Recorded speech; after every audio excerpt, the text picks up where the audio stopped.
Really quick, everybody, this entire video will be timestamped, so if you don't want to watch holding and just get straight into a different topic, please check the pinned comment or check the little red bar right down below you. Again, this entire video will be timestamped, and I'd appreciate you guys watching whatever part that you'd like to. And if you're sticking around, everybody, hello and welcome back to another video. If you are new here, my name is Kyle. I am your guy with too many YouTube channels, and welcome back to everything that you missed in MMA this week. This is where we cover all of the MMA news, whether it's just speculation for a fight, something huge that you obviously heard about, something to do with Conor McGregor, or some fight that got announced with some fighter that you probably never heard about. We're going to cover everything that happened in the last week of MMA. Let's get into it. Timestamps are there if you need them. Let's start off with the first topic today. There are rumors that Dominick Cruz versus Cody Garbrandt 2 is happening. I can actually see both fighters being really interested in this. Cruz has been really relatively picky with his fights, and it kind of makes sense the division. It would be a way for Cody Garbrandt to break back in and give me a press conference with these two. Put it on International Fight Week. I need to see these two go at it again. It was some of the most entertaining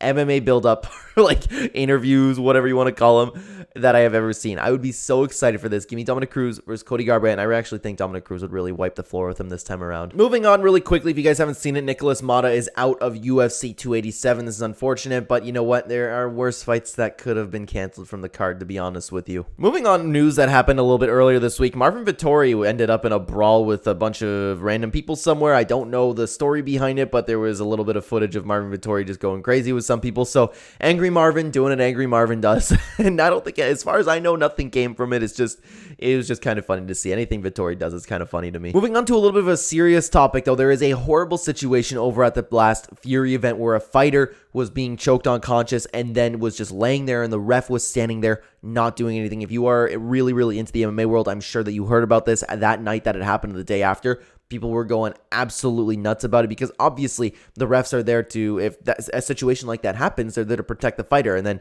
I don't know how you could just not see the fighter be out, you know what I mean? Or even check on them, even if they're armed, you don't see anything do this. You gotta at least check on them. You've seen fighters grab arm. I'm trying to get it in my camera here. You've seen fighters do this with people just to make sure that they're out. You know what I mean?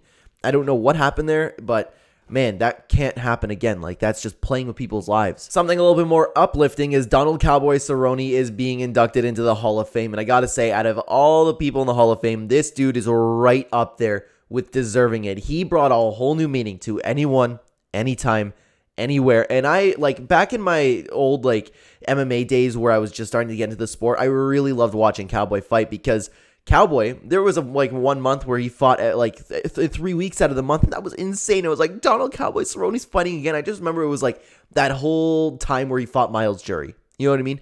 I loved watching Cerrone fight. He took on anybody. He was always exciting, and man, people remember Cerrone, especially people who came into the UFC during the Conor during the Conor era, excuse me, and they would just see Donald Cowboy Cerrone losing a little bit. But no, I remember Cowboy as the monster that he was when he was young. You know what I mean?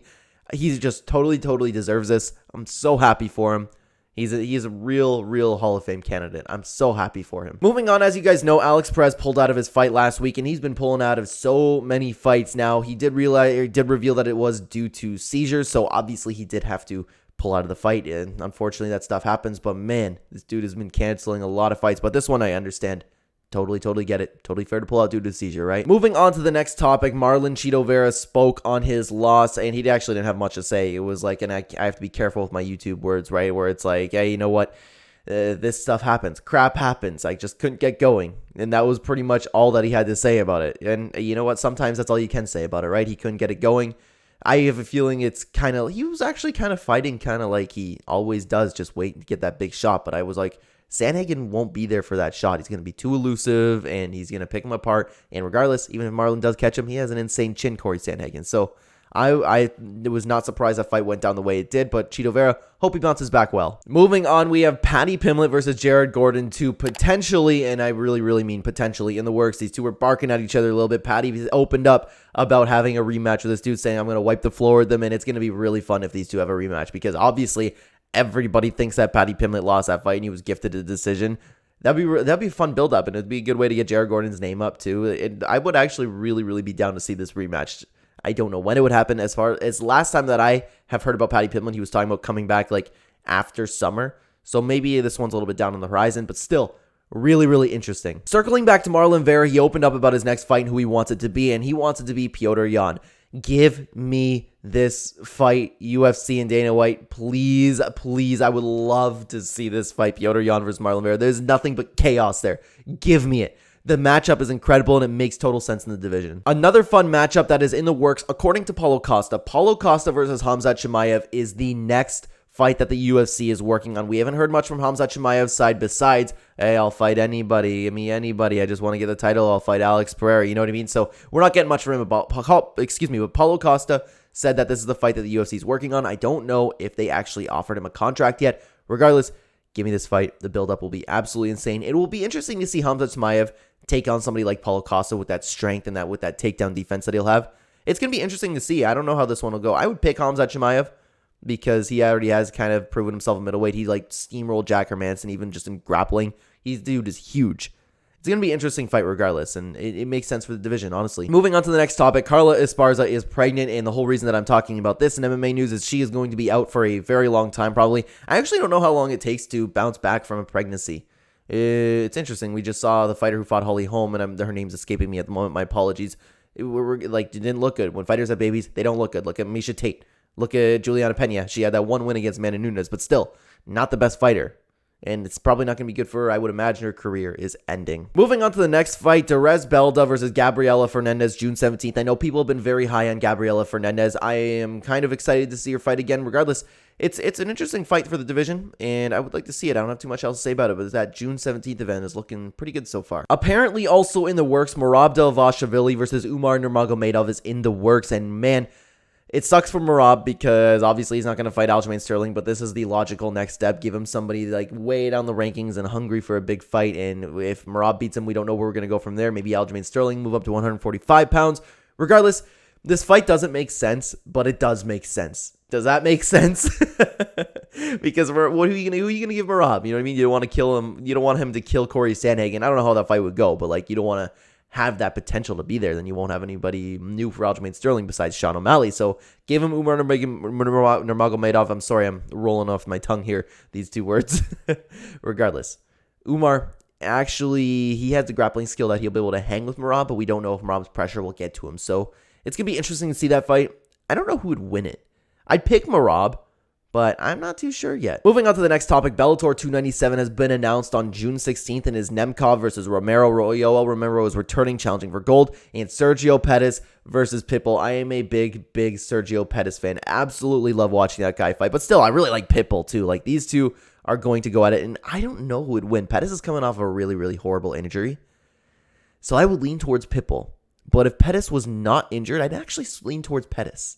I don't know. Regardless, Nemkov versus Romero. Romero's still kind of at the end of his career. He's not doing too much anymore, so I think Nemkov will take that one. Regardless, I'm really hyped on Bellator. Bellator's tonight, guys. You got to watch Bellator. I love watching Bellator. Sad news we're moving on to. Li Jingliang is out of UFC 287 due to a spine injury. I don't know if they went into detail what exactly happened, but man, that is sad, but I'm not happy because he's injured. Don't get me wrong. I'm happy that we're not seeing Michael Chiesa versus Li Jingliang anymore because I'm a big fan of both guys. Michael Chiesa, I really like. Same with Li Jingliang. I didn't want to. It was one of those fights that I was going to watch where I was going to be like, no, I don't want either of these guys to lose. Please make it a draw or something. So I'm happy that we're not seeing the matchup, honestly, but I'm not happy that Li Jingliang is injured, especially spine surgery injury. That's probably really big. I hope he's okay. Talking about replacements for Michael Chiesa, apparently he was offered Kevin Lee, but then turned it down, but that's coming from Kevin Lee, so who knows what's going on with that because Kevin Lee does like the trash talk.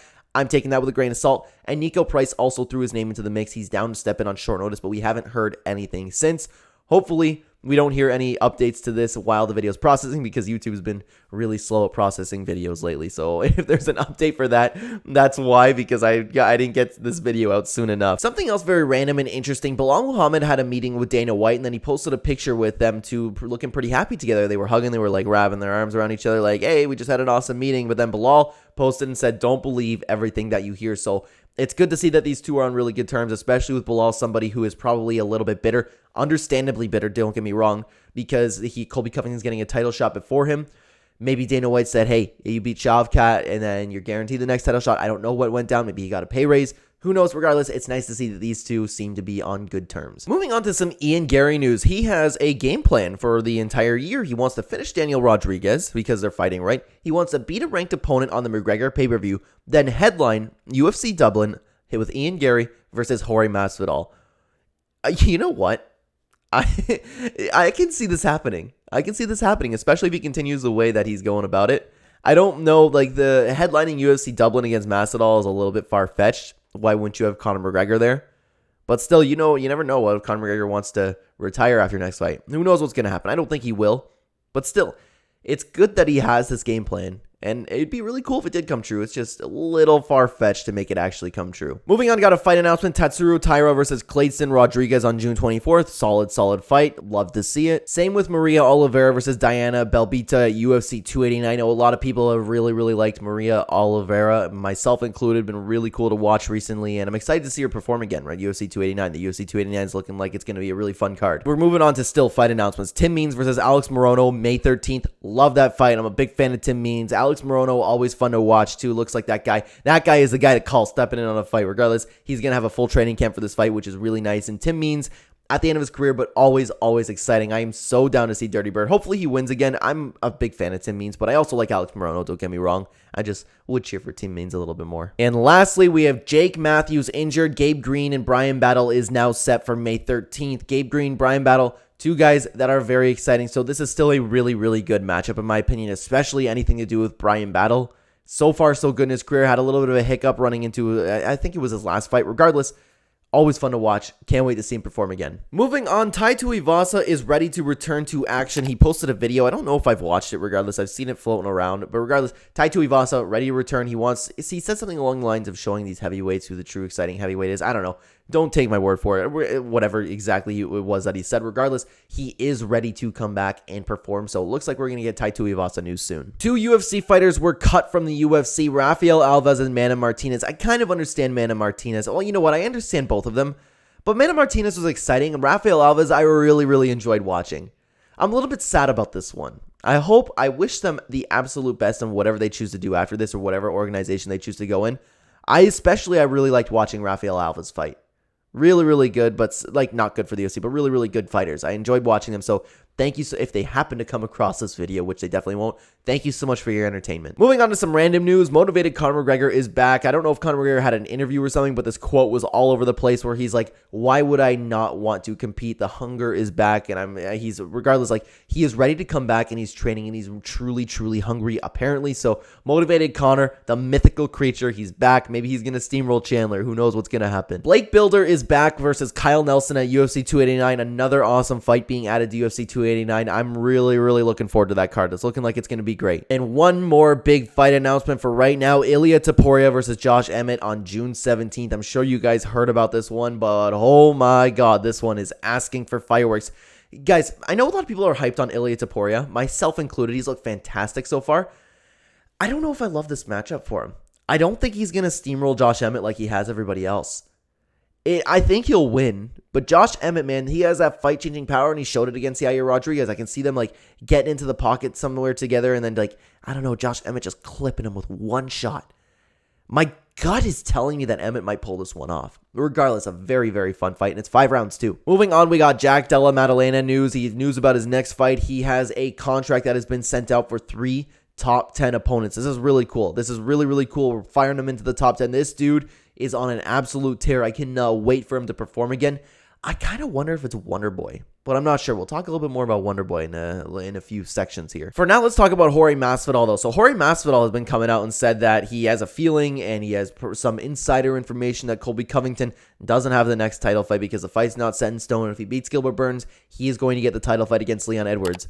There's no way this is true. I could see them giving a title fight after Colby Covington, but Dana White has been so adamant about Colby getting the next shot. So I don't know. It's a little bit, I don't know if it's delusion from Masvidal. I don't know what he's trying to stir up here, if he's trying to get fans behind him. Yeah, Masvidal versus Edwards. Let's see. I just don't know. I don't know if I believe him. I don't know if he has any inside information. It's just Masvidal's been talking about getting a title shot after Gilbert Burns, but he's probably not going to beat Gilbert Burns. Now, this little piece of news here, guys, you have to take with a grain of salt. So UFC 290, it was rumored to return to Canada, and if I'm not mistaken, that's International Fight Week, okay?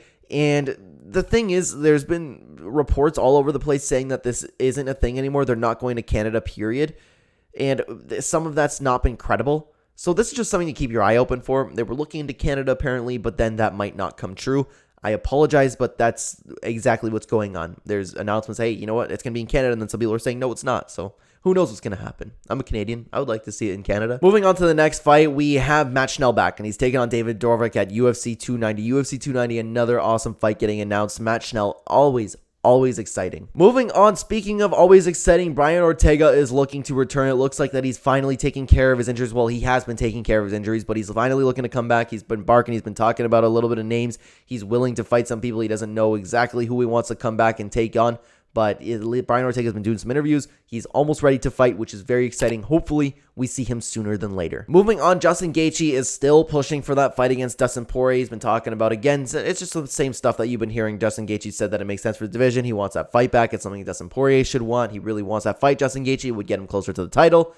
And hopefully Dustin Poirier takes this fight. Nothing new, but still, Justin Gaethje is still pushing for this fight. Let's circle back to what we were talking about, though. Stephen Thompson, his next fight, he was asked about it on Twitter. He posted that he is fighting soon. He got fight news coming soon. And then a fan responded to him and asked, and Stephen Thompson responded. He said that it is not going to be on International Fight Week, but a fan was asking him about Jack Daniel Maddalena, and he didn't say no. And Jack Daniel Maddalena said that he's going to get a top 10 opponent. I don't know what Stephen Wonderboy's ranked right now. Regardless, this could be the fight, and that would be a fight that Stephen could take. I could see it because Jack Daniel Maddalena is a stand-up fighter, and Stephen Thompson looks so good in his last fight. I would love to see this. Got some more Bellator news. Bellator 297, Corey Anderson versus Phil Davis was just announced, and this is really cool. It's kind of like two fighters that were on a collision course for a little while, finally going at it. I like this fight. Corey Anderson's exciting. Phil Davis is exciting. Bellator is exciting. I'm a big Bellator fan, if you guys didn't know. I'm looking forward to it. Moving on to something a little bit serious. Daniel Cormier was talking about Jon Jones, and if you would have seen this going around, I actually saw this on TikTok, but I assumed it was a clip that I haven't seen in a little while, but apparently this is brand new. So Daniel Cormier, the clip started off with, there's good in that dude. There's good in Jon Jones, and then he went on to speak about how they actually sent nice messages to each other when one of their family members have died. And then, you know what? That's good to see. I mean, I guess there's good in everybody, but Jon Jones, it's tough. Like, maybe he was just playing the good guy part. I don't know. I hope it was genuine, but I find it really hard to believe with Jon Jones, man.